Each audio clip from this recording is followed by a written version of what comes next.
Who all which European countries formed east India companies, तो हमने देखा था सबसे पहले तो पोर्चुगीज थी, फिर बाद में इंग्लिश यानी कि इंग्लैंड, बाद में डच यानी कि नीदरलैंड्स या तो हॉलैंड, फिर डेनिश यानी कि डेनमार्क, और फ्रेंच यानी कि फ्रांस। इन सारी लोगों ने अपनी ईस्ट इंडिया कंपनीज, यहाँ पे मैंने क्रोनोलॉजिकली ही दे रखा है, इस क्रोनोलॉजिकली मतलब टाइमलाइन के हिसाब से सबसे पहले कौन सी कंपनी बनी थी उस हिसाब से कंपनी का टाइमलाइन के हिसाब से मैंने बना रखा है। तो 1600 में east India English East India company, Dutch वाली 1602 में, डेनिश वाली 1616 में, और फ्रेंच वाली 1664 में, लास्ट में फ्रेंच की ईस्ट इंडिया कंपनी बनती है। अब ये तो कंपनी बनने की बात है, don't confuse this with the year in which this countries came to India. जरूरी नहीं है कि जो कंपनी पहले बनी है वो पहले इंडिया में आ जाती है। जैसे कि यहाँ पे एक एग्जांपल के तौर पे बोलूं, इंग्लिश ईस्ट इंडिया कंपनी है ना, इंडिया में डच और डेनिश के बाद में आती है। तो पोर्चुगीज लोग पहले इंडिया में आते हैं, उसके बाद इंग्लैंड के लोग नहीं आते, उसके बाद डच के लोग आते हैं, डेनमार्क के लोग आते हैं, डच यानी कि हॉलैंड के लोग आते हैं, फिर डेनमार्क के लोग आते हैं, और फिर बाद में इंग्लिश ईस्ट इंडिया कंपनी वाले आते हैं। तो इंग्लिश ईस्ट इंडिया कंपनी बन पहले गई थी, लेकिन पहुंचने में उनको टाइम लग रहा है। मतलब क्यों टाइम लग रहा है वो तो उनकी खुद की एक अलग पर्सनल स्टोरीज होगी, जिसको हम अभी नहीं डिटेल में जाएंगे, but that is how you should remember. याद रखिएगा मैंने यहाँ पे जो दे रखा है वो ये this is not a list in which they appear in India. This is the list in which this is the list of the time in which year the company was formed. वो अपनी एक ये सारी company अपने खुद के देश में बन रही है। English East India company England में बन रही होगी, Dutch east India company Holland में बन रही होगी, Danish east India company Denmark में बन रही होगी। इस प्रकार से कौन से ईयर में बनी थी हम उसके बारे में बात कर रहे थे। मैंने वो नंबर जो दे रखे हैं वो उस ईयर के बारे में। अब आती है, हम इंग्लिश ईस्ट इंडिया कंपनी को फोकस में लेकर ये चैप्टर पढ़ने वाले हैं, because that is the company जिसने सबसे ज्यादा हमारी हिस्ट्री पे प्रभाव डाल रखा है। तो starting with English East India company directly, उससे पहले कौन कौन आया था, तो देखो पोर्चुगीज लोग आए थे। पोर्चुगीज लोगों ने, मैंने बताया आपको कि कहाँ कहाँ पे उन्होंने अपने पोर्ट्स बनाए थे। The places where they formed the ports were this Diu, Daman, Goa, Cochin, Malacca. इन सारी जगह पे उन्होंने अपने पोर्ट्स बनाए थे। पोर्ट का मतलब क्या है, तो वो वहां पे वो लोग क्या करते थे, जो जो सी पोर्ट्स होते हैं, जो वहां पे भी सी मतलब माल सामान लाया जा सकता है, वहां पे वो लोग एक स्ट्रक्चर खड़ा कर देते थे, जहां पे माल सामान को वो लोग स्टोर करके रखते थे। ड्यूरिंग द होल ईयर वो यहाँ से इंडिया से सारा सामान इकट्ठा करते, और फिर जहां उनके कंट्री से कोई जहाज इधर आता उसके अंदर वो लोग डाल देते, और फिर उस जहाज को ले जाकर अपनी कंट्री में जाकर सेल करते। फिर वापस से वैसा ही प्रोसीजर चालू, एक बार वहां पे माल सामान बिक गया तो they will again come to India, they will again buy some goods from India and take it to their own country. तो इस तरीके से वो ट्रेडिंग करने का काम करते, इसलिए उन सबको ट्रेडिंग कंपनीज कहा जाता था। तो हमारे यहाँ पे पोर्चुगीज लोगों ने ये सारी जगह पे दीव, दमन, गोवा, कोचिन, मलक्का, आप सब जगह पे जाओ वहां पे आपको ये कल्चर दिखाई देगा। आप गोवा में जाओ, दीव दमन में जाओ, आपको क्लियरली दिखाई देता है कि this is something not India, India से थोड़ा अलग कल्चर यहाँ पे दिखाई देगा। तो what is the reason you find such a kind of different culture, is the reason के वहां पे ये पोर्चुगीज लोग रहते थे इसीलिए। आपको जैसे वास्को डी गामा, तो उसी के नाम पे एक जगह भी मिलेगी आपको गोवा के अंदर। वैसे ही दीव दमन में भी आपको कुछ ऐसी जगह मिल जाएगी जहाँ पे पोर्चुगीज नाम आपको दिखाई देगा, पोर्चुगीज खाना वहां पे मिलेगा काफी सारा। तो काफी सारा कल्चर जो पोर्चुगीज का था वो आज भी वहां पे इन्फ्लुएंस दिखाई देता है। वैसे ही अब इंग्लिश ईस्ट इंडिया कंपनी के बारे में बात की जाए, तो इंग्लिश ईस्ट इंडिया कंपनी का सबसे पहले कौन आता है, तो captain William Hawkins. He is that person जो सबसे पहले इंडिया में आता है इंग्लिश ईस्ट इंडिया कंपनी की तरफ से। और वो जब आता है तो जहांगीर उस टाइम पे मुगल राजा होता है। In which year is he coming, he is coming over here in India in the year of 1600 and कुछ 13 या 1612 के आसपास आता है विलियम हॉकिंस। और जहांगीर को कोर्ट में जाता है और वहां पे वो रुकता है। क्यों जहांगीर के कोर्ट में जाएगा, क्योंकि उस टाइम पे मुगल साम्राज्य था and Mughal had the power over India. अब कौन से पार्ट में पावर था वो भी समझने वाली बात है। तो मुगल, देखो मैं आपको यहाँ पे ड्रॉ करके दिखाता हूँ, नीचे इंडिया का जो मैप है उस मैप में आपको मैं बता रहा हूँ कि मुगल लोगों का कितनी जगह पे साम्राज्य था। तो this was the place where Mughal used to rule. Green colour में मैंने आपको दे रखा है। ये साउथ में जो छोटा पार्ट है, वो पार्ट में मुगल साम्राज्य नहीं था, मतलब कि मुगल राज नहीं करते थे वहां पे। अगर आपको यहाँ पे कहीं पे साउथ में कोई भी जगह पे आपको पोर्ट लगाना हो तो आप लगा सकते हो, लेकिन फिर वहां पे पोर्ट लगाने का कोई ऐसा फायदा नहीं होगा, क्योंकि आप पूरे इंडिया के साथ ट्रेड नहीं कर पाओगे। अगर इंडिया के साथ ट्रेड करना है, इंडिया के साथ मतलब कि वो साउथ इंडिया के सिवाय वाला जो ग्रीन में डाल रखा है, जो मुगल इंडिया है, वो मुगल इंडिया में अगर आपको ट्रेड करना है तो आपको मुगल से परमिशन लेनी पड़ेगी। इसलिए बेसिकली आपको जहांगीर से परमिशन लेनी पड़ेगी। जहांगीर उस जमाने में दिल्ली में बैठा करते थे, तो वो दिल्ली में जाते हैं, विलियम हॉकिंस वहां जाता है और उनसे परमिशन लेने की ट्राई करता है। This is again another interesting story हो यार। जहांगीर उसको परमिशन देने से मना कर देते हैं, बोले नहीं हम नहीं देंगे परमिशन। क्यों मना करते हैं वो सब उसका कोई पर्सनल रीजन है। Basically there is a reason कि उसके इंग्लिश ईस्ट इंडिया कंपनी से पहले भी दूसरी कंपनियां आ चुकी है जिन्होंने परमिशन ले रखी है। तो जहांगीर इज लाइक ये सारे यूरोपियंस को परमिशन दे दूंगा तो फिर क्या वैल्यू रह जाएगी, सबको परमिशन नहीं देनी है। जो 2 लोगों को 3 लोगों को मैंने परमिशन दे रखी है उतना ही सही है, ये इंग्लिश वालों को नहीं देनी है, छोड़ दो, नहीं देना है। लेकिन विलियम हॉकिंस भी कुछ ऐसे कच्चे घोड़े मतलब कच्ची गोलियां नहीं खाई थी उसने भी। तो वो भी सोचता है कि चलो कुछ नहीं यहीं पे थोड़े दिन रुकते हैं, तो जहांगीर के दरबार में रुकता है।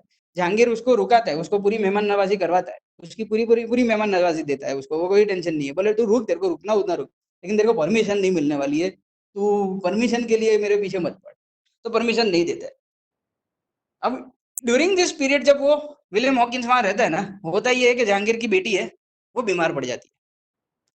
अब वो जब बीमार पड़ती है तो जहांगीर लोकल जितने भी भूत भुआ होते हैं, तंत्र मंत्र वाले लोग होते हैं, या फिर कोई भी वेद वाला है, वेद है जो भी वेद है वहां पे, जो भी लोकल डॉक्टर्स है, उन सबको वो बुलाता है, सबसे सारा सबसे बोलता है कि भाई मेरी बेटी को ये अच्छा कर दो, लेकिन no one is able to do it.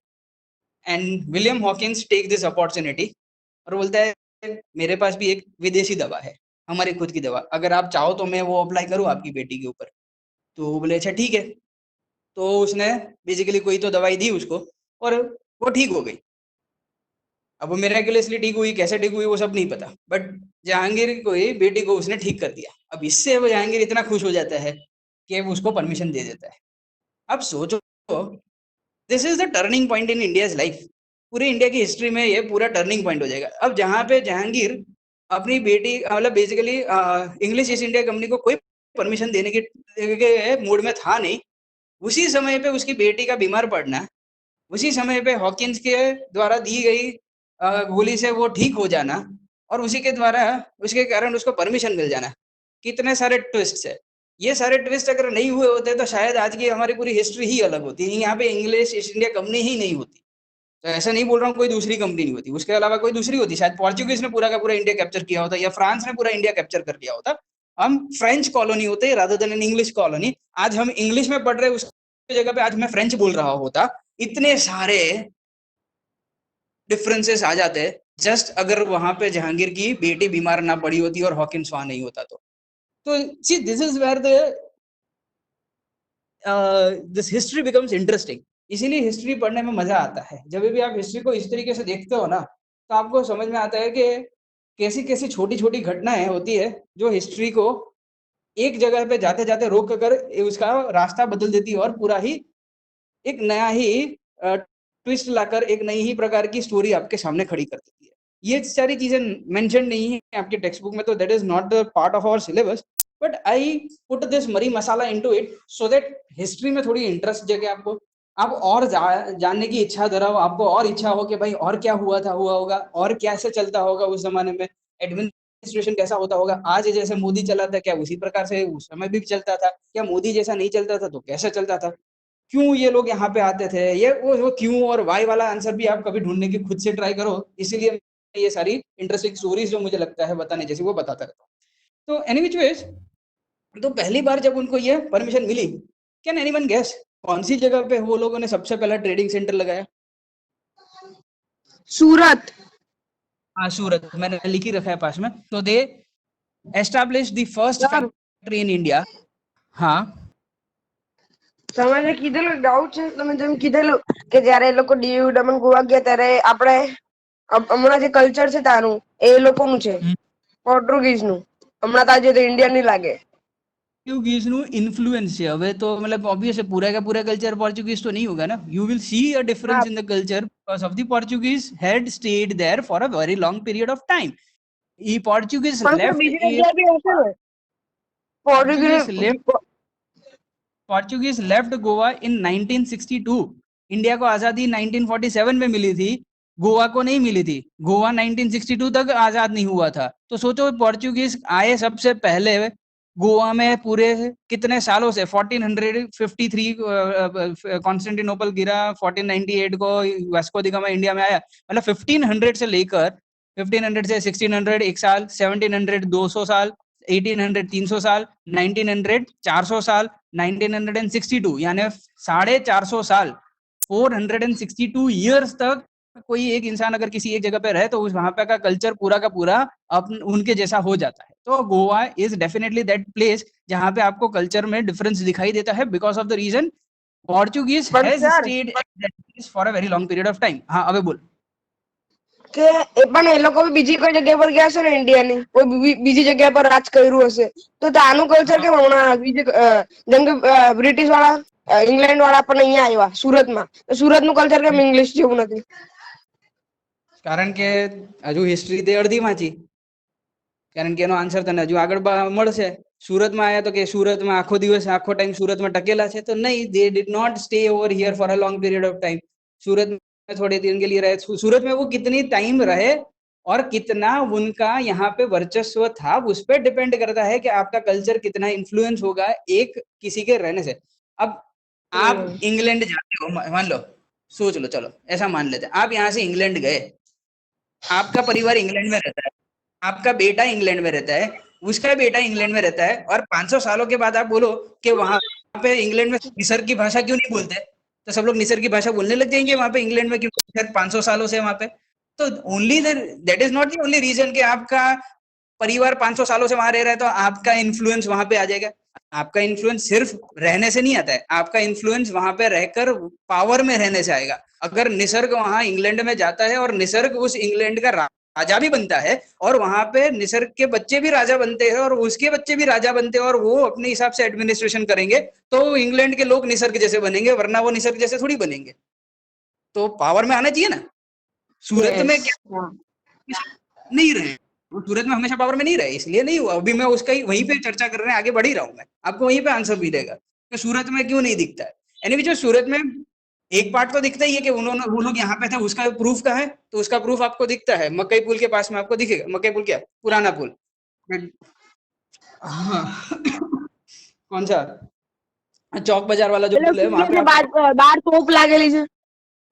हाँ तोप लागेली है हाँ यस तो अभी आप देखोगे वहां पे रिकंस्ट्रक्शन हो रहा है तो मैत्रियन जी आप लोग भी पार्टिसिपेट कर सकते हो तो आपको भी पता होगा पता है ना कि भाई चौक में जो ब्रिज है वहां पे एक रिकंस्ट्रक्शन हो रहा है पार्ट जहाँ पे फिर से है ना देखा है ना यस यस तो दैट इज द पार्ट जहाँ पे अंग्रेज रहते थे मतलब that is the place where the English factory was और वहां पे सारी चीजें लोड होती थी अनलोड होती थी एट वॉज द टाइम जब सूरत में का ये जो तापी नदी है ना वो पूरी की पूरी पानी से भरी हुई रहती थी पानी इतना गहरा होता था कि यहाँ तक शिप्स आती थी जहाँ पे आज कीचड़ पड़ा हुआ है वहां पे कीचड़ नहीं था वो पूरा का पूरा पानी से भरा हुआ रहता था and the ships use to come over here take away the loads from here बहुत सारा माल सामान गुड्स यहाँ से ले जाकर इंग्लैंड तक जाया जाता था तो at that time Surat was a prosperous city plus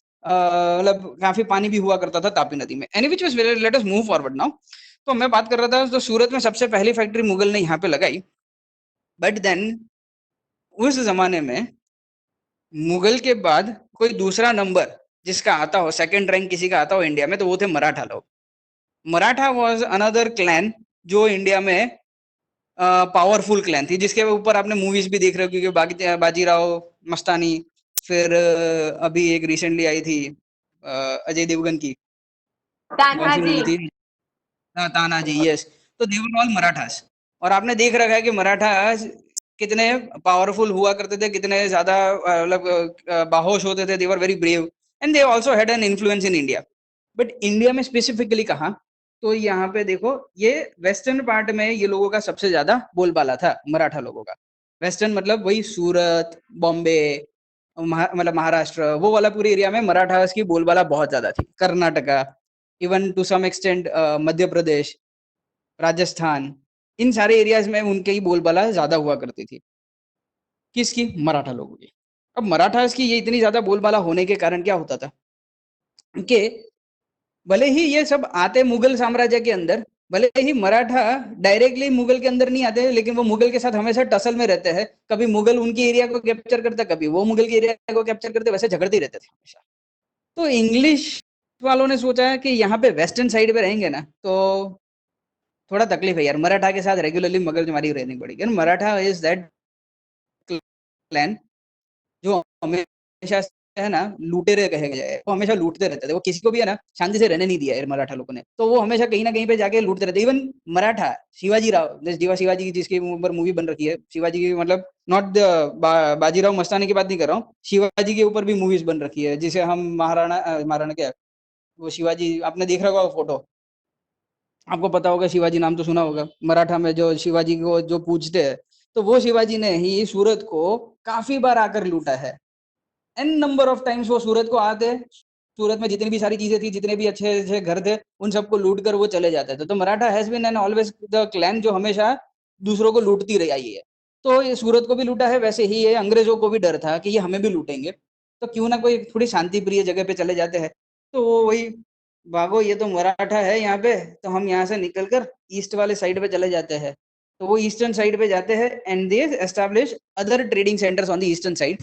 eastern side में एक नीचे चेन्नई में एस्टैब्लिश करते हैं और एक कोलकाता में एस्टैब्लिश करते हैं। और इस प्रकार से basically they form some of the their headquarters, काफी अलग अलग जगह पे पोर्ट्स बनाते हैं। उसमें एक मुंबई वाला पोर्ट जो है वो उनको दान में मिलता है, इसीलिए वो लोग वहां पे बनाते हैं। बेसिकली वो लोग, क्योंकि मुंबई में कोई रहने की कोई इच्छा थी नहीं, मुंबई का जो दान, मुंबई उनको है ना दान में, दहेज में मिलता है, दान में भी नहीं, दहेज two is the correct word. अब ये दहेज कहाँ से आ रही है, कौन दे रहा है ना, वो भी एक समझने वाली एक अलग सी इंटरेस्टिंग स्टोरी है, जिसको मैं फिलहाल के लिए अवॉइड करूंगा। बट इतना याद रखो कि मुंबई कुछ ऐसा नहीं था कि अंग्रेज चाहते थे मुंबई में रहना, लेकिन अंग्रेजों को दहेज में मिल गई वो जगह, तो इसलिए उन्होंने ले ली और लेकर क्या कहते हैं, उन्होंने उसको हेडक्वार्टर्स भी बना दिया। तो मुंबई उनका हेडक्वार्टर्स रहा। बाकी उसके अलावा दूसरे और दो फोर्ट्स जो बड़े थे वो थे कलकत्ता वाले और मद्रास वाले। आज मद्रास का नाम चेन्नई है, कलकत्ता का नाम कोलकाता हो गया है।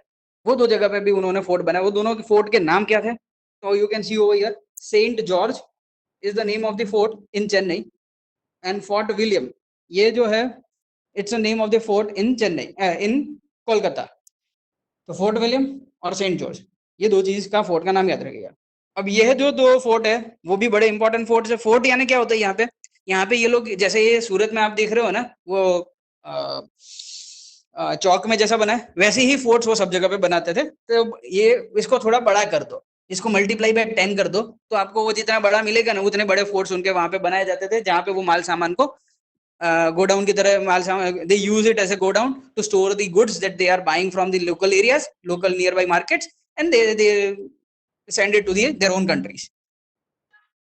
इस प्रकार से यहाँ पे स्टोरी चल रही है। ये विलियम हॉकिंस का फोटो है पास में, और ऊपर जो फोटो दे रखा है that photo is about William Hawkins going to the Jahangir and asking for the permission. ये दो फोटो उसके है।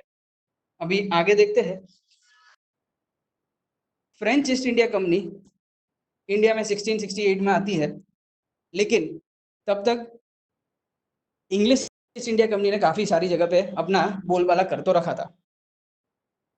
अब यहाँ पे आपको वर्ल्ड हिस्ट्री के बारे में थोड़ा सा बता देता हूँ, ताकि आपको यहाँ पे जो चल रहा है उसके बारे में थोड़ा समझ में आ जाए। वर्ल्ड हिस्ट्री में जहां जहां पे भी इंग्लैंड है, वहां वहां पे फ्रांस गया है, और ये दोनों हमेशा लड़ते ही रहे हैं। It's like India and Pakistan in today's world, you can call it to some extent. मतलब कहीं पे भी जाओ, इंडिया पाकिस्तान हमेशा झगड़ने के लिए रेडी ही होते हैं। किसी भी देश पे उन दोनों को रख दो, वो दोनों झगड़ते रहेंगे। It's like Tom and Jerry. अगर दोनों टॉम एंड जेरी वो देखेंगे नहीं भाई कौन से देश में है, किसी भी देश में रख दो, दोनों झगड़ते ही रहते हैं। तो बस यहाँ पे भी वही है। इंग्लैंड और फ्रांस पूरी दुनिया में कहीं पे भी जाओ झगड़ते ही रहेंगे। दे बोथ हमेशा, बिकॉज द रीजन बिहाइंड झगड़ना यहाँ पे ये कोई क्या कहते हैं, नाइव सा नहीं है, प्यार सी झगड़ा नहीं है, ये प्यारा झगड़ा नहीं है, ये बहुत ही खूंखार वाला झगड़ा है, क्योंकि यहाँ पे दोनों को है ना वर्ल्ड के अंदर अपना वर्चस्व जमाना है। They want to become the world power. France बोलता है कि भाई मैं वर्ल्ड पावर बनूंगा, इंग्लैंड बोलता है मैं वर्ल्ड पावर बनूंगा।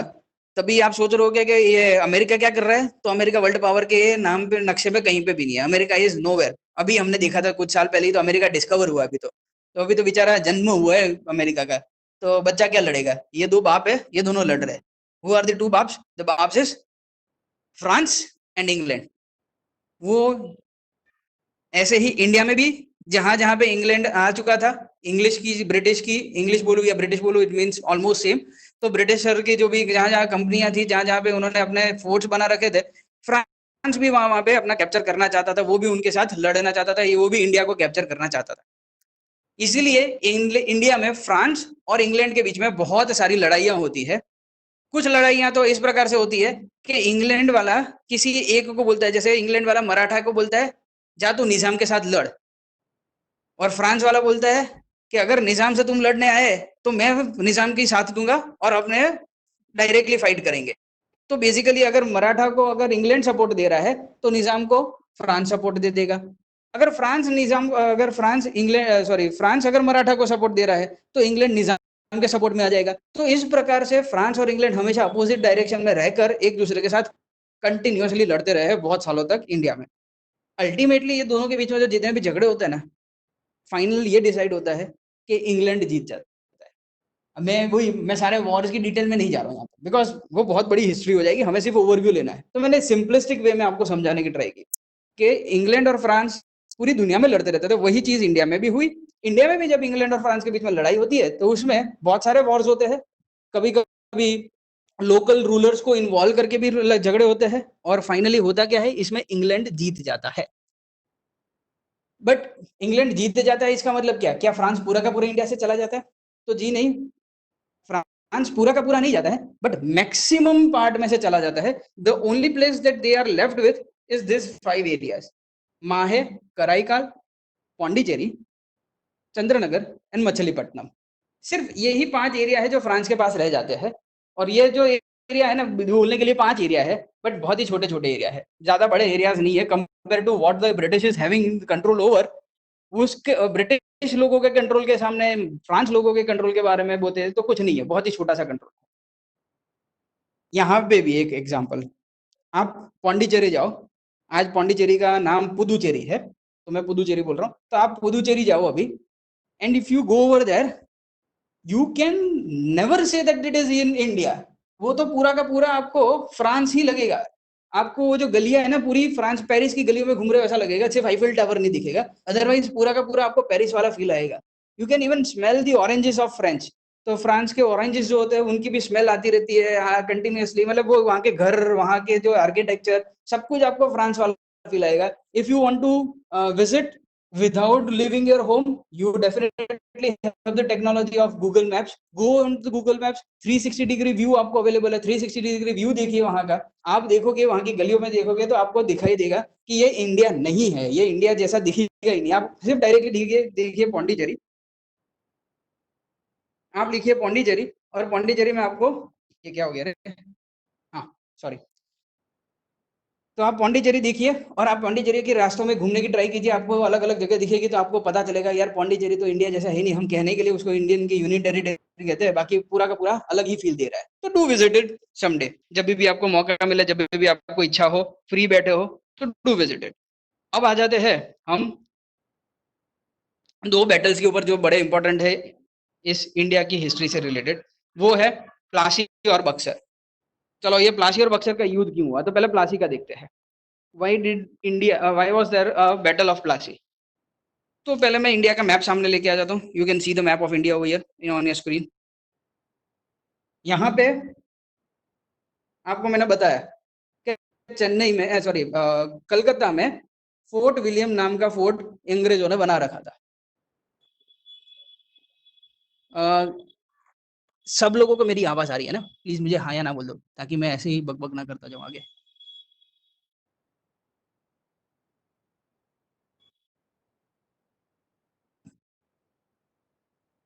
अच्छा, नहीं आ रही मेरी आवाज?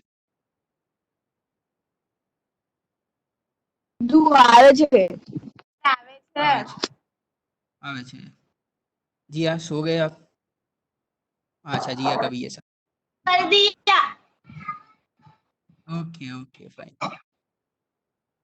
आवाज कपातो નથી ને કોઈને लाइक सब कुछ स्मूथली चल रहा है समझ में आ रहा है ना अभी तक स्टोरी वगैरह सब સમજમાં આવે છે हाँ ओके फाइन तो मैं बात कर रहा था तो यहाँ पे आप देख सकते हो कोलकाता में क्या था कोलकाता में फोर्ट विलियम था ये फोर्ट विलियम जो अंग्रेजों ने बना रखा था वहां पे वो लोग क्या करते हैं वहां का लोकल रूलर वहां का जो नवाब था कोलकाता का जो नवाब था उसका नाम था सिराज उद्दौला उसकी स्पेलिंग क्या है वो अभी नीचे आके आपको बता ही दूंगा Siraj ud-Daula Siraj ud-Daula was a local ruler अब उसकी परमिशन के बिना है ना आप वहां पे कुछ कर नहीं सकते लेकिन ये अंग्रेज लोग है ना अपने आप को डेढ़ होशियार समझने लग गए और क्या करने लगे बोले ठीक है अभी लोकल रूलर से क्या पूछना मैंने तो डायरेक्टली मुगल टॉप मुगल से पूछ लिया है उसने मुझे दे दिया है परमिशन तो मेरे को क्या टेंशन मेरे को जो करना है मैं अपनी मर्जी से करूंगा जो भी बात करनी डायरेक्ट सेंट्रल मुगल से बात करूंगी लोकल लोकल मेरे को नवाब ववाब की कोई जरूरत नहीं है मैं डायरेक्ट मुगल एम्पर से बात करता हूँ अब ऐसा सोचकर उन्होंने क्या चालू कर दिया फोर्ट को है ना फोर्ट मतलब ये जो अभी ट्रेडिंग सेंटर है उनका उस ट्रेडिंग सेंटर को वो लोग फोर्टिफाई करना स्टार्ट कर रहे हैं ना what do mean by fortify fortification का मतलब होता है जहां पे भी ये आपका ट्रेडिंग सेंटर उसके आसपास में बड़ी बड़ी दीवारें खड़ी कर देना उसके पास में बड़े बड़े टावर लगा देना जिसके ऊपर वॉचमैन मतलब कि जो कंटिन्यूअसली वॉच कर सके ऐसे सोल्जर्स वहां पे खड़े हो जो आसपास से आ रही अगर कोई भी आर्मी हो कोई उसको तोड़ने आ रही हो कोई उस पर अटैक करने आ रही हो तो उसको देख सके उस प्रकार का फोर्टिफिकेशन कर देना अब ऐसा इंसान तब करता है जब वो किसी के ऊपर अटैक करने वाला हो या तो उसको किसी चीज का अटैक का डर हो और ऐसा आप वहां के लोकल के रूलर से पूछे भी ना करो तो ऑब्वियस है वो लोकल का रूलर को दिमाग जाएगा और गुस्से में होगा ही वो बोलेगा कि ये क्या कर रहे हो तुमने मुझसे पूछा क्यों नहीं तुमने मुझसे पूछे बिना ये काम कैसे कर लिया तो वो पूछे बिना ऐसा काम 45 करने का काम चालू कर देते हैं और लोकल रूलर सिराज उदौला बड़े गुस्से में आ जाता है चलो फोर्टिफिकेशन किया तो दिया उसके आगे चलकर वो लोग खुद के अपने सोल्जर्स भी रखने चालू कर दिए अपनी खुद की आर्मी बनाना स्टार्ट कर रहे हैं अब सोचो आप सूरत में रह रहे हो सूरत की खुद की एक पुलिस है जो गवर्नमेंट के अंडर आती है अब आप भी अपनी पुलिस बनाना स्टार्ट कर दो अब उसको हम पुलिस नहीं कहेंगे फिर हम उसको गुंडा कहेंगे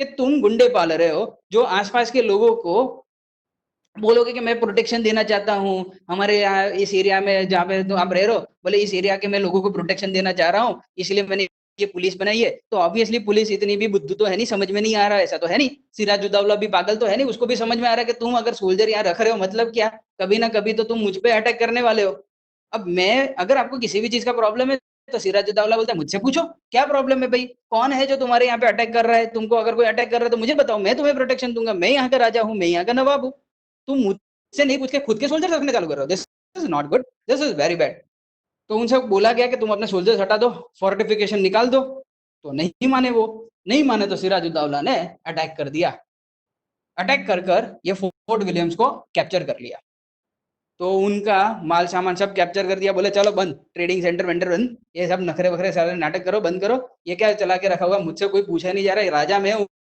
और तुम अपनी मर्जी की चला रहे हो अभी मैं दिखाता हूँ राजा का मतलब क्या होता है और सिराजुद्दौला ने बेसिकली फोर्ट विलियम्स को पूरा का पूरा तहस नहस कर दिया बेसिकली उसको कैप्चर कर लिया और वो सारे अंग्रेजों को भगा दिया अब आता है next part of the story the next part of the story is Robert Clive जो रहता था चेन्नई में कहा सेंट जॉर्ज में तो सेंट जॉर्ज जो अंग्रेज का दूसरा हेडक्वार्टर तो नहीं बोलूंगा बट अंग्रेजों का दूसरा ट्रेडिंग सेंटर जहाँ पे था तो वो सेंट जॉर्ज पे ये जब बात पहुंचती है कि ये सिराजुद्दौला ने ऐसा कुछ किया है तो वो लोग भी अपना आर्मी लेकर सिराजुद्दौला के ऊपर चढ़ाई करने के लिए उससे लड़ने के लिए वॉर करने के लिए निकल पड़ते चेन्नई से पहुंचते कोलकाता पहुंचते हैं तभी सिराजुद्दौला की आर्मी देखते हैं तो वो समझते हैं कि यार हमारे पास जो आर्मी है वैसे है तो तगड़ी वाली हमारे पास भी काफी आर्म्स एंड आर्मामेंट्स है बट अगर ये लड़ाई में हम डायरेक्टली 1-to-1 लड़ाई करेंगे ना सिराजुद्दौला के साथ तो चांसेस सिराजुद्दौला के जीतने के ज्यादा है और ऐसा रिस्क लेने जैसा है नहीं तो रॉबर्ट क्लाइव वो चीज करता है जिसके लिए अंग्रेज हमेशा से फेमस रहे हैं. Britishers are famous for doing all the fishy thing, जो भी ऐसी अंडर द टेबल वाली भी, जो काला बाजारी कह सकते हो, जो क्या कहते हैं रूल्स को थोड़ा बेंड कर कर काम करने का काम हो, ऐसे सारे काम करने के लिए जो ब्रिटिशर्स फेमस है, ये वही काम करने जा रहे हैं. रॉबर्ट क्लाइव क्या करता है, सिराजुद्दौला का जो कमांडर इन चीफ है, जो आर्मी का हेड है, मीर जाफर नाम का, उसको खरीद लेता है. बोलता है, रॉबर्ट क्लाइव उसके पास जाकर बोलता है कि देख मैं तेरे को इतना पैसा दे दूंगा, या फिर मैं तेरे को एक बार तू मेरे को जिता दे इसके अंदर, तू मेरे साथ लड़ना मत, जब भी तेरे को सिराजुद्दौला लड़ने को बोले तू लड़ना मत, तू एक बार ये हार जाना, और सिराजुद्दौला जैसे हार जाएगा वो सिराजुद्दौला भाग जाएगा, और वो भागेगा तो मैं तेरे को नवाब बना दूंगा. ऐसा कुछ ना कुछ तो लालच उसको देकर मीर जाफर को रॉबर्ट क्लाइव अपनी जेब में कर लेता है. फिर एक सेठ अमीचंद करके वहां पे बैंकर होता है, बैंकर यानी कि पैसे लैंड करने वाला. तो सेठ अमीचंद, ही इज मारवाड़ी. तो मारवाड़ी पहले से ही हर जगह पे धंधा करने के लिए गए हुए हैं. They are known as the very business oriented people, जो कहीं पे भी बिजनेस करने चले जाते हैं. तो यहाँ पे भी पहुंच रखे थे. कोलकाता में भी काफी मारवाड़ी से जो बिजनेस करते थे. ये सेठ हमीचंद जो थे, वो भी भाई ऐसे ही है. उनको उसको भी थी लालच किसकी, सत्ता की. He also wanted to become come into the power. उसको भी ज्यादा पैसा चाहिए था. तो वो भी ये रॉबर्ट क्लाइव की बातों में आकर उनको पैसा दे देता है कि ले तू ये मीर जाफर को खरीदना तो खरीद ले, मैं पैसे देता हूँ. मेरे को ये सिराजुद्दौला नहीं मांगता है. ये सिराजुद्दौला मेरे को बहुत परेशान करता है. ये अपना बहुत जिगरी यार है नहीं, और परेशान करता रहता, शांति से मेरे को धंधा करने नहीं देता है. I do not want Sirajuddaulah, I am fine with Mir Jafar. तो सेठ अमीचंद से पैसा मिलता है रॉबर्ट क्लाइव को. वो पैसा वो मीर जाफर को खरीदने के लिए ले लेता है. मीर जाफर खरीदा जाता है, और इस प्रकार से फिर बाद में बैटल ऑफ प्लासी स्टार्ट होता है. तो अब बाद में ये सब हो गया, वो पीछे हो रहा है. ये किसी को पता नहीं है ये चीज हो रही थी. सिराजुद्दौला को तो जरा से भी पता नहीं थी. अब बाद में रॉबर्ट क्लाइव सिराजुद्दौला के सामने जाके चिल्लाता है, अगर तूने माँ का दूध पिया है तो बाहर निकल. और ऐसा करके वो फिल्मी स्टाइल में बोलता है. वो सच में बोलता होगा नहीं पता नहीं, लेकिन ऐसे फिल्मी स्टाइल में वो उसको बुलाता है, चल लड़ दे अपने. तो बोले सिराजुद्दौला, हाँ ठीक है चलो लड़ लेते हैं. तो बैटल ऑफ प्लासी स्टार्ट होता है. कहाँ पे होता है, तो there is a place near Kolkata के पास में एक जगह है प्लासी नाम की. उस प्लासी नाम की जगह पे युद्ध स्टार्ट होता है. एंड दिस इज दैट युद्ध जो कभी हुआ ही नहीं. The battle of Plassey is that युद्ध, that war that was never fought 1757 में. क्योंकि बीच में आपको पता है क्या हो गया. तो मैंने उसको थोड़ा फनी वे में दिखाने की ट्राई की है यहाँ पे. यू कैन सी दैट जिस दिन प्लासी की बैटल था, उस दिन जाफर बोलता है, भाई पैसा लाया कि नहीं लाया. पैसा लाया हो तो ईस्ट इंडिया कंपनी अगर पैसा लाई है तो मैं रेडी हूँ आपको जिताने के लिए. और दूसरा पिक भी मैंने कुछ थोड़ा फनी वे में बताने की ट्राई की है कि एक बॉयफ्रेंड है, वो गर्लफ्रेंड को जिसके साथ है उसको नहीं देख रहा और दूसरे को देख रहा है. वो है ईआईसी और रॉबर्ट क्लाइव को देख रहा है. वो मीर जाफर और अमीर चंद जिसने सिराजुद्दौला का साथ छोड़ दिया. So just a funny way to remember this story. और इस तरीके से मैंने आपको याद कराने के लिए प्लासी को इस तरीके से दिखाया. फिर बेसिकली प्लासी का युद्ध हुआ ही नहीं. सिराजुद्दौला वैसे ही हार गया बेचारा.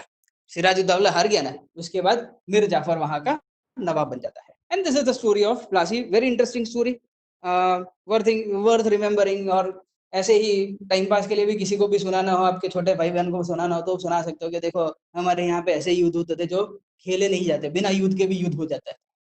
सिर्फ कहने के लिए वॉर होता है, तलवार नहीं निकाली जाती है युद्ध में. बिना तलवार के भी युद्ध कहा जा सकता है. उसके बाद आता है मीर जाफर. अभी मीर जाफर को बिठाया उन्होंने क्या सोचकर, इंग्लिश ईस्ट इंडिया कंपनी ने क्यों बिठाया मीर जाफर को, इसलिए बिठाया ये कहकर कि अब तू नवाब है ना, तू मेरे काम करेगा. अगर तूने मेरा काम नहीं किया ना तो देख लेना. तो मीर जाफर इज लाइक, हाँ ठीक है, तुमने मुझे पैसा दिया, मैं तुम्हारा काम तो करूंगा ही ना. लेकिन मीर जाफर जैसे ही नवाब बनता है उसकी नीयत बदल जाती है. वो तो उल्टा अपने लोगों के लिए काम करने लग जाता है और इंग्लिश ईस्ट इंडिया कंपनी के लिए काम नहीं करता है. वो इस इंग्लिश ईस्ट इंडिया कंपनी बोलती है कि देखो, मतलब बेसिकली उसने ईस्ट इंडिया कंपनी को धोखा दिया. इंग्लिश ईस्ट इंडिया कंपनी ने धोखा ऐसे सिराजुद्दौला को हराया, मीर जाफर ने उनको धोखा दे दिया. बोले ठीक है, ये दिस इज टिपिकल अपनी बॉलीवुड स्टोरी बन जाएगी, ऐसी वाली स्टोरी है एकदम. तो सिराजुद्दौला ने, सॉरी मीर जाफर ने ईआईसी को, इंग्लिश ईस्ट इंडिया कंपनी को धोखा दे दिया. वो अपने ही काम करने लग गया, इंग्लिश ईस्ट इंडिया कंपनी के काम नहीं कर पाता. इंग्लिश ईस्ट इंडिया कंपनी को बड़ा गुस्सा आया. बोले अभी दिखाता हूँ मैं तुमको मेरी ताकत, इंग्लिश ईस्ट इंडिया कंपनी बोलती है। और वही वापस से उन्होंने ऐसे ही षड्यंत्र रच कर मीर जाफर को हटा के मीर कासिम को बिठा दिया। तो आफ्टर मीर जाफर कम्स मीर कासिम। ये चीज मैंने यहाँ पे नहीं दे रखी है, because this is not the part of this, this is not the part of our answer. कहीं पे आंसर में लिखने में नहीं आएगा, तो ज्यादा जरूरी नहीं था, तो मैंने उसको स्किप किया है इसके अंदर से। बट स्टोरी इंपॉर्टेंट है, स्टोरी समझना जरूरी है। तो मीर जाफर हटा, मीर कासिम आया। जस्ट अ मिनट, ये कौन सा है? ये मैंने गलत वाला नहीं, 2 मिनट रुकिए। I want the downloads. Downloads कहाँ है?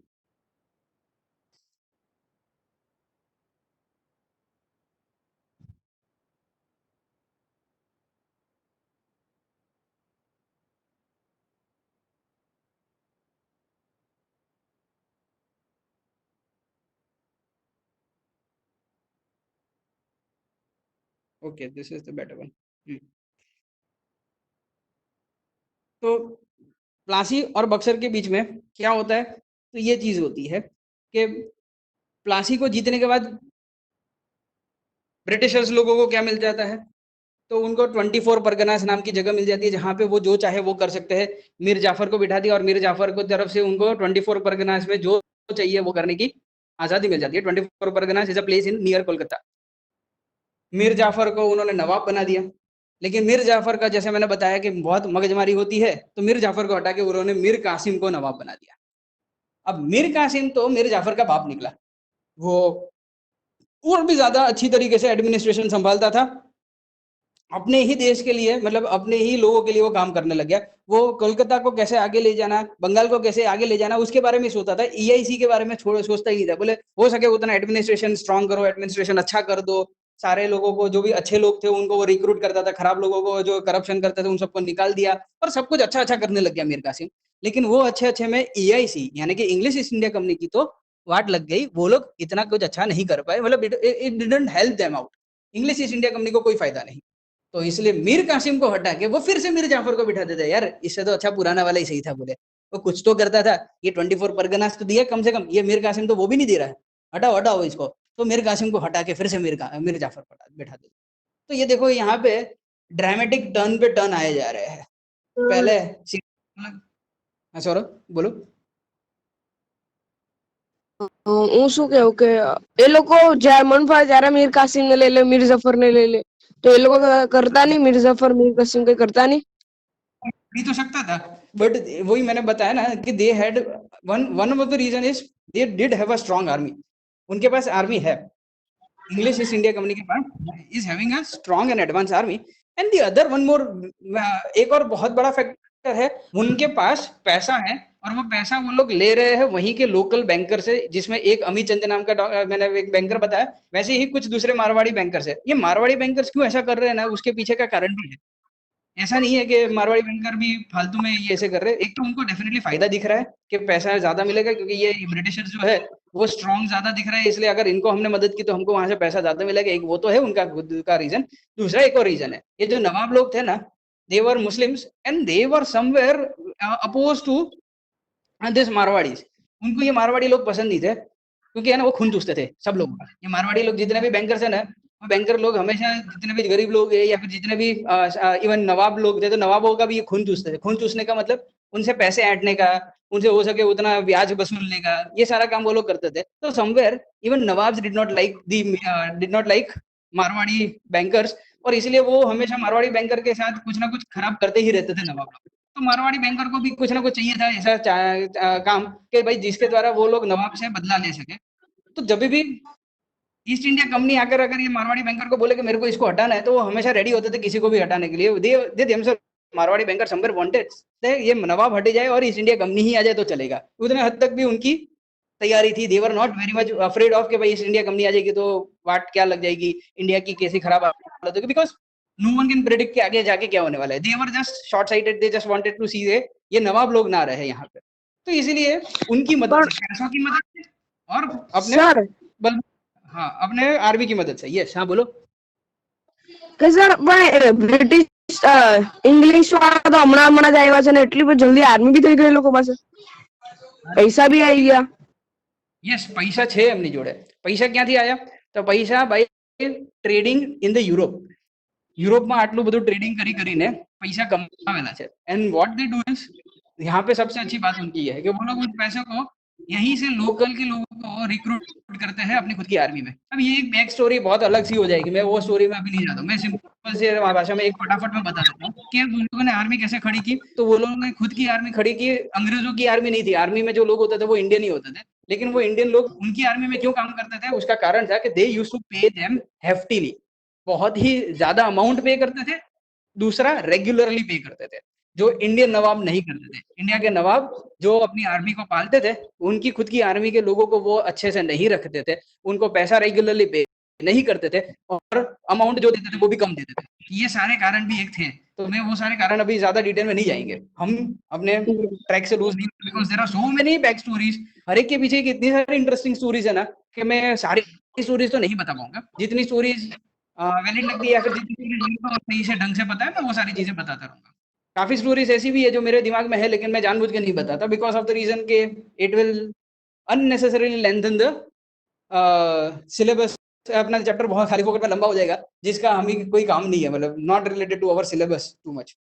जितना मुझे लगता है सिलेबस से थोड़ा रिलेट करता है वो चीज मैं आपको बताता रहता हूँ। तो बेसिकली देखो, these are how the dramatic turns are taking. Mir Jafar आता है, जाफर को हटा के कासिम लाते हैं, कासिम को हटा के फिर से जाफर लाते हैं, और जब जाफर आता है आखिरी बार, तभी ये मीर कासिम जो है वो भाग के वहां से डायरेक्टली जाता है अवध। अवध कहाँ पे आया मैं वो बता देता हूँ। Awadh is in UP.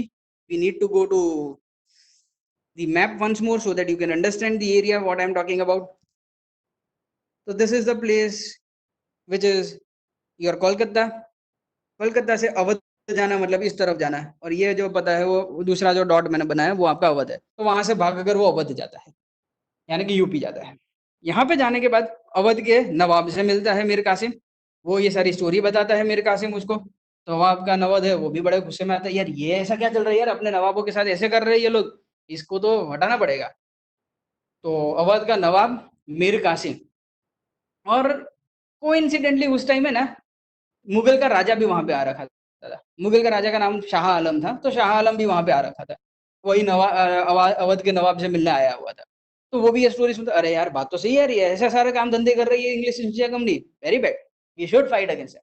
And that is the reason why the battle of Buxar takes place. तो ये तीनों मिलकर, मीर कासिम, अवध का नवाब और ये तीसरा शाह आलम मुगल, ये तीनों मिलकर बिना किसी प्लानिंग के ईस्ट इंडिया कंपनी से लड़ने चले जाते हैं। वहीं से डायरेक्ट ऐसे ही बाहर मतलब नॉट वेरी मच एंथुसियास्टिकली, बहुत ज्यादा बड़ी आर्मी लेकर भी नहीं, ऐसे ही फालतू से लड़ने निकल जाते हैं ये सोच करके हम आराम से हरा देंगे, हमारे साथ तो शाह आलम है, हमारा मुगल एम्पर है, ये सोचकर तो हरा देंगे, मुगल एम्पर आया है वो सोचकर।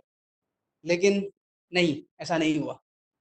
तो 1764 में बैटल ऑफ बक्सर होता है, जिसमें एक साइड है मीर कासिम, सिराजुद्दौला। सिराजुद्दौला क्यों लिखा है, ये गलत लिखा है, this is not the correct answer, ये गलती से छप गया है। सिराजुद्दौला नहीं, बट नवाब ऑफ अवध आएगा, और Shah Alam two that is the Mughal emperor. ये तीनों मिलकर अपने 40,000 सोल्जर को लेकर जाते तो है, लेकिन ब्रिटिश ईस्ट इंडिया कंपनी के पास ज्यादा अच्छा एडवांस क्या कहते हैं, उनके पास, या डेफिनेटली आर्मामेंट्स इंडिया के कंपेयर में ज्यादा एडवांस थे। They had better rifles, they had better weapons, हमसे ज्यादा बेटर थे। उन्होंने वहां पे जो डेवलप कर रखे थे, वो इंडिया में वेपन्स इतने अच्छे डेवलप नहीं कर रखे थे। तो 40,000 सोल्जर 7,000 सोल्जर के सामने हार जाती है, और इस प्रकार बैटल ऑफ बक्सर में हमारी हार होती है। हमारी मतलब यहाँ पे मैं बात कर रहा हूँ नवाब की, मतलब के British nawab of Bengal plus Mughal plus nawab of Awadh, ये तीनों को मिलकर हार जाते हैं, ब्रिटिश जीत जाते हैं। और इसका रिजल्ट क्या होता है, ये सबसे खराब काम था। मतलब ये जो बक्सर जो हारे ना, उसके कारण तो मतलब ब्रिटिश काइंड ऑफ हमेशा के मेहमान हो गए। आप समझो, घर पे मेहमान आता है, आपके घर पे खाता पीता है, सोता है थोड़े दिनों के लिए, आप सोचते हैं ठीक है, खा रहा है पी रहा है सो रहा है तब तक ठीक, लेकिन फिर धीरे धीरे कर कर वो अगर आपकी तिजोरी पे भी हाथ मारने लग जाए, आप जो कमाते हो उसमें भी वो खुद का भाग लेना स्टार्ट कर दे, और वो बोले कि नहीं अब से मैं इधर ही परमानेंटली ले रहा हूँ, मैं भी कमाऊंगा, मैं भी अपना दान दूंगा, और अपने सब मिलकर रहेंगे, तो अब वो फिर मेहमान नहीं रहता है, वो घर का मेंबर बन जाता है, भले ही अच्छा हो या खराब हो। तो यहाँ पे ब्रिटिश इंडिया का मेंबर बन जाते हैं by getting this Deewani right.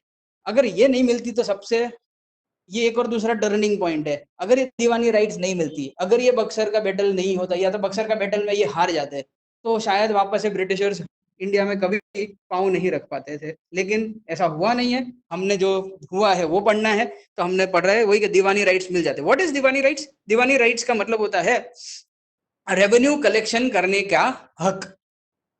तो बंगाल, बिहार, उड़ीसा तीनों जगह के रेवेन्यू कलेक्शन का उनको हक मिल जाता है। Now they can collect the revenue from all this three places. Who?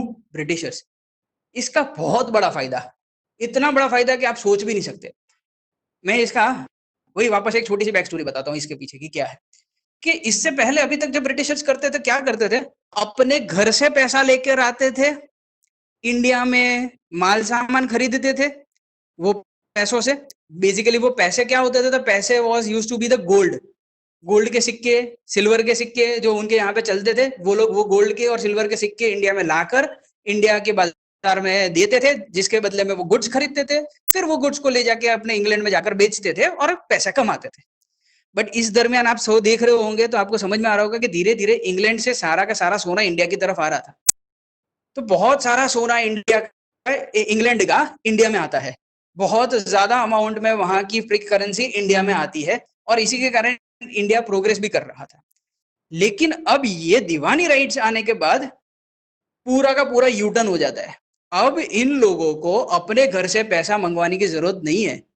ये लोग इंडिया का ही पैसा यूज करेंगे, इंडिया का पैसा यूज कर कर इंडिया के ही माल सामान को खरीदेंगे, यानी कि इंडिया का ही पैसा इंडिया में रहेगा, लेकिन माल बाहर चला जाएगा और वो माल बाहर जाकर वो लोग कमाएंगे।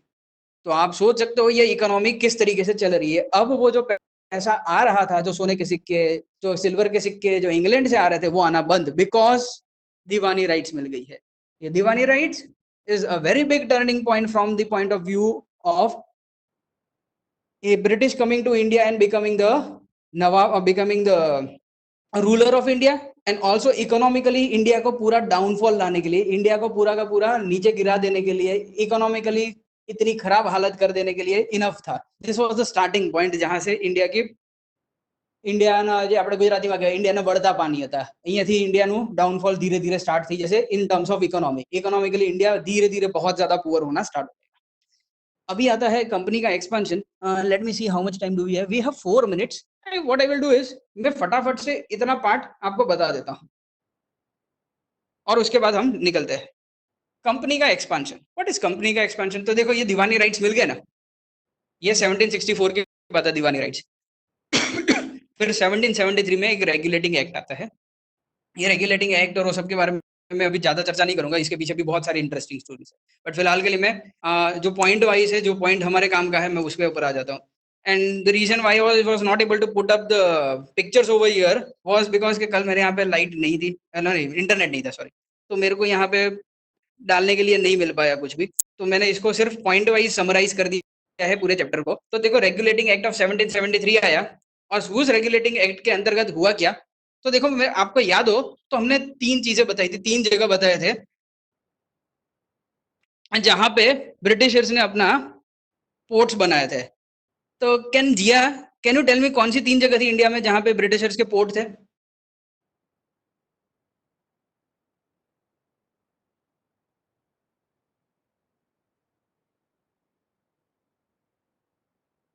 आई can not hear you Jiya,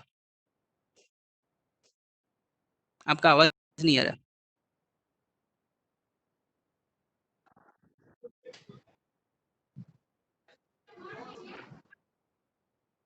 okay Nishar, can you tell me? Low network, okay fine. तो मेरा आवाज तो आ रहा है ना चेन्नई, जिया? हाँ यस, चेन्नई, कलकत्ता, कलकत्ता, मुंबई जो હતું એ દહેજમાં મળેલું। Mumbai as a headquarter. तो ये 3 जगह हम्म, उनकी मेन जगह थी जहां पे उन्होंने अपने पोर्ट्स बना रखे थे। ओके जी फाइन, मेरा आवाज तो आ रहा है। हाँ, तो ये 3 जगह जहां पे इन्होंने अपने पोर्ट्स बना रखे थे, इन तीनों जगह को एक एक गवर्नर मिल रखा था। जैसे गवर्नर ऑफ मुंबई होता था, गवर्नर ऑफ मद्रास होता था, और गवर्नर ऑफ कलकत्ता होता था। तीनों के अपने एक एक गवर्नर हुआ करते थे। वो वहां की ट्रेडिंग के बारे में सारा ध्यान रखते थे। अब 1773 का जो एक्ट आया ना, उसके द्वारा ये किया गया कि जो कलकत्ता का जो गवर्नर होगा ना, वो इंडिया में जितने भी गवर्नर है, बेसिकली अभी तो दो मेन गवर्नर, यानी कि चेन्नई का गवर्नर और बॉम्बे का गवर्नर भी, उन सबको देख रेख कौन करेगा? तो कि कलकत्ता का गवर्नर करेगा, यानी कि कलकत्ता का गवर्नर सबसे ऊपर कहलाएगा। और उसको फिर अब कलकत्ता का गवर्नर ना कहकर उसका नाम बदल दिया, बोल दिया गया कि governor general of India. I am repeating, 1773 से पहले 1773 से पहले, ये एक्ट आने से पहले, तीनों जगह पे अपने खुद के एक इंडिविजुअल गवर्नर से, they were called as the governor of Bombay, governor of Chennai, Madras and the governor of Calcutta. इस तरीके से तीन नाम अलग अलग दिए जाते थे। अब कलकत्ता के गवर्नर को हेड बना दिया गया और उसको बोला गया कि तुम सारे गवर्नर, जितने भी गवर्नर और दूसरे भी है, जितनी भी ईस्ट इंडिया कंपनी से रिलेटेड जितना भी काम इंडिया में हो रहा है, वो सारा काम का देख रेख तुम करोगे और तुम अब कहलाओगे गवर्नर जनरल ऑफ इंडिया। और इस प्रकार से बंगाल के गवर्नर का पोस्ट बढ़ा दिया गया और उसको गवर्नर जनरल ऑफ इंडिया बनाया गया। और एक तरीके से आप कह सकते हो कि बंगाल को इंडिया का कैपिटल बना दिया गया। इंडिया का मतलब कि कौन सा? ब्रिटिश इंडिया का, जहां पे ब्रिटिशर्स राज कर रहे हैं या फिर इंग्लिश ईस्ट इंडिया कंपनी जहां पे राज कर रही है, उसका कैपिटल बंगाल को बना दिया गया। तो now we can see Delhi has not never been not been the capital since the beginning. बीच में एक ऐसा टाइम भी आता है जब कलकत्ता हमारा कैपिटल होता था। This is the time Calcutta हमारा कैपिटल बन रहा है। Governor general of Bengal was made the governor general of India. सबसे पहला गवर्नर जनरल जो बना उसका नाम है वॉरेन हेस्टिंग्स। तो he became the first governor general of India. कैसे बन गया? क्योंकि ये एक्ट आया इसलिए। वो था गवर्नर, वो बंगाल का गवर्नर था, लेकिन ये एक्ट आने के कारण वो गवर्नर जनरल ऑफ इंडिया बन गया। वॉरेन हेस्टिंग्स के दरमियान क्या क्या चीजें हुई? तो तीन मेन चीज है। मराठा के साथ पहला वॉर, मैसूर के साथ इससे आगे एक वॉर हो चुका था, दूसरा वॉर, तो सेकंड वॉर ऑफ मैसूर, जिसमें हैदर अली के साथ लड़ाई होती है, हैदर अली हरा देता है। हैदर अली कौन है? तो Hyder Ali is the father of Tipu Sultan. Tipu Sultan का नाम सुन रखा होगा। तो वो टीपू सुल्तान का पापा था, जिसके साथ ये लोग लड़ते हैं and for the first time वो लोग हारते भी है। इंग्लैंड हारता है, ब्रिटिश हार जाते हैं। उसके पीछे का एक बड़ा कारण है कि वो लोग फ्रांस के साथ जुड़े हुए थे। Tipu Sultan, Mysore was that part जो फ्रांस के साथ मिले हुए थे, मतलब फ्रांस से हमेशा नई टेक्नोलॉजीज लेते रहते थे और फ्रांस उन्हें मदद भी करता था, क्योंकि आपको पता ही है इंग्लैंड और फ्रांस हमेशा एक दूसरे के विरुद्ध रहते। भले ही फ्रांस एक तरीके से निकल चुका है इंडिया से, बहुत कम जगह पे बसा हुआ है, लेकिन फिर भी जहां जहां पे भी मौका मिलता है वो मदद करने की चुकता नहीं है। जहां पे भी उसको लगता है कि इंग्लैंड को नुकसान हो सकता है तो उसको नुकसान करवा देते हैं। तो वो इस तरीके से मैसूर की भी मदद करता है इनको हराने के लिए। और powers because of problems because of fighting with the two powers. अब यहाँ पे देख सकते हो कि वो कभी कभी इंग्लैंड मराठा के साथ लड़ रहा है, कभी वो मैसूर के साथ लड़ रहा है। तो इस प्रकार से मराठा और मैसूर, ये दो पावर ऐसे बड़े पावर थे जिनके साथ कंटिन्यूअसली उनको लड़ना पड़ रहा था। तो इंग्लैंड को भी ये इशू फेस करना पड़ रहा था। They are not able to establish themselves completely because there are two major powers which with whom they have to continuously fight. Then comes the Lord Cornwallis. Lord Cornwallis जो, मतलब ये Warren Hasting जब चला जाता है, उसके बाद दूसरा गवर्नर जनरल आता है लॉर्ड कॉर्नवालिस। उसके दरमियान जो थर्ड मैसूर वॉर होता है, थर्ड मैसूर वॉर में टीपू सुल्तान की लड़ाई होती है with East India company. But this time East India company is more aware of how to fight with Tipu Sultan, इसलिए वो अकेले नहीं जाते हैं। इस बार टीपू सुल्तान के साथ लड़ने के लिए किसी और दो को लेके जाते हैं, निजाम और मराठा को। अब आप सोचोगे सर ये मराठा कहाँ से टपक गया बीच में? अभी तो मराठा के साथ लड़ रहे थे, अब मराठा को लेकर टीपू सुल्तान के साथ लड़ाई कर रहे हैं। तो जी हाँ, उस जमाने में ऐसा ही हुआ कर रहा था कि कोई भी किसी का दुश्मन या दोस्त सही ढंग से नहीं था। Everyone was fighting for their own self. सब के सब स्वार्थी थे, सब अपना ही हित देख रहे थे। तो जहां पे उनको लगता है कि भाई कंपनी के साथ अगर हम मिलकर अगर हम लड़ाई करेंगे तो फायदा है, तो मिलकर लड़ते थे। जब उनको लगता था कंपनी खराब है तो वो कंपनी से लड़ लेते थे। तो इस प्रकार से झगड़े हुआ करते थे। तो आपको यहाँ पे याद क्या रखना है? तो नाम याद रखिएगा वॉरेन हेस्टिंग्स, लॉर्ड कॉर्नवालिस। उसके बाद आते हैं sir John Shore. Sir John Shore के कारण के टाइम पे थोड़ी सिचुएशन और ज्यादा खराब हो जाती है। वो सबका डिटेल हमें नहीं जानना है, नहीं उसका आंसर में कुछ लिखना है। ये सिर्फ टेक्स्ट बुक में एक जगह पे लिख रखा था तो वो मैंने लिख दिया। And the last is Lord Wellesley. ये सबसे इंपॉर्टेंट पार्ट है आपका क्वेश्चन के related exam point of view से। लॉर्ड वेलेस्ली आते हैं। लॉर्ड वेलेस्ली यहाँ पे, who is Lord Wellesley? He is again the governor general of India. जो बंगाल का गवर्नर होता है वो, तो वो गवर्नर जनरल है और अपनी कंपनी का वर्चस्व यहाँ पे परमानेंट करने के लिए एक नई प्रकार की पॉलिसी लेकर आते हैं, और वो पॉलिसी है subsidiary alliance system. The most important part of this chapter, the most and the very important part of this chapter, because this is that question I doubt के कोई भी आपके एग्जाम में, किसी भी स्कूल के एग्जाम में इसको स्किप किया जाएगा। I can with surety I can say कि कहीं ना कहीं पे सब्सिडरी अलायंस से रिलेटेड एक क्वेश्चन तो डेफिनेटली बनना है, या तो 1 मार्क में पूछे या तो 3 मार्क में पूछे, जिसमें भी पूछना पूछे, लेकिन सब्सिडरी अलायंस सिस्टम तो पूछना ही पड़ेगा इस चैप्टर में से। तो वो क्या है वो हम कल देखेंगे, सब्सिडरी अलायंस सिस्टम। और टीपू सुल्तान ने सब्सिडरी अलायंस सिस्टम को मना कर दिया था ना, इसीलिए ही वो लॉर्ड वेलेस्ली ने टीपू सुल्तान के साथ 4th मैसूर वॉर हुआ उनका, और वहां पे टीपू सुल्तान मर जाता है श्रीरंगपट्टनम के फोर्ट के आगे ही मर जाता है, उसके ही खुद के फोर्ट के आगे, दरवाजे के आगे ही वो मर जाता है टीपू सुल्तान। तो काफी इंटरेस्टिंग स्टोरी है वो भी, बट फिलहाल के लिए इतना इनफ है। आज का दिन हम यहीं पे बंद करते हैं। Let us call it